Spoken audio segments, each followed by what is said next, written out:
Welcome to The Explainer. Today, we're going to pull back the curtain on the hidden blueprint that governs every single conversation you have, from, a big job interview to just a casual chat with a friend. You ever thought about that? Why is it that some conversations just flow, they just click, while others feel, just plain awkward? You walk away feeling like you were speaking a completely different language, even though you were using the exact same words. Well, the answer lies in something we almost never stop to think about, an invisible architecture. See, every interaction is built on this foundation of unspoken cues and structures. And today, we're going to show you the blueprint.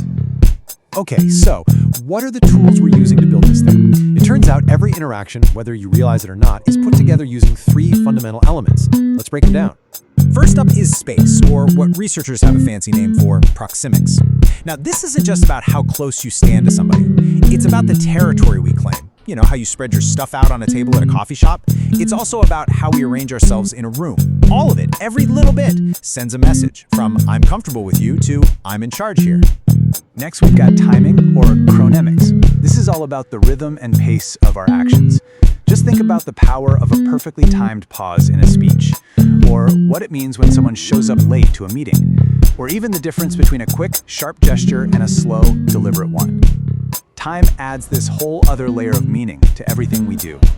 And finally, the engine that drives the whole thing, intention. This is the why behind all our actions. It's the goal, the motivation, whether we're conscious of it or not, that's steering how we use space and time to get the outcome we want. Okay, so we've got the tools, but how do they actually play out in the real world? Let's start big, at the societal level, and look at how our culture writes these invisible rules for us. Right. So, every culture has its own unwritten rulebook for space and time. For instance, what feels like a totally normal, comfortable speaking distance in Latin America might feel really invasive in, say, Northern Europe. And being on time, that could mean 5 minutes early in Germany, but 30 minutes late in Greece, and that's perfectly acceptable. These norms, they run deep. Now, this slide shows two completely different ways that societies see time itself. Monochronic cultures, think North America, Northern Europe, they see time as this straight line. You do one thing at a time, and being punctual is everything.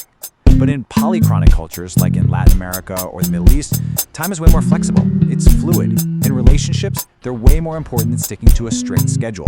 So the takeaway is pretty clear. Know which culture you're in. Okay, let's zoom in a bit from the giant scale of society down to the immediate group. Think about your last team meeting, or dinner with friends, or even a study session. This invisible architecture was there, shaping every